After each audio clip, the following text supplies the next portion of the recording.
Pria 25 tahun yang belakangan berprofesi sebagai juru parkir ini bernama Iqbal.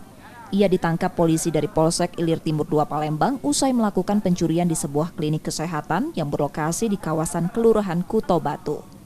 Peristiwa itu disebut polisi terjadi pada Agustus kemarin. Tersangka masuk ke klinik dengan memanjat dan mencongkel pintu, lalu ia turun ke lantai 2 dan mengambil 2 unit telepon genggam serta sejumlah uang. Jadi beliau ini sudah lama kita cari, kita temukan di pelariannya sebagai tukang parkir di Senduro Putih.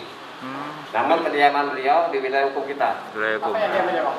Jadi yang diambil dia kemarin satu buah potong baju kos warna, satu kotak, satu handphone merek Vivo J30 warna biru email.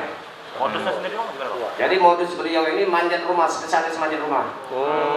Dan masuk rumah kosong dan ada yang ngeliat penghuninya. Spesialis 3 lantai.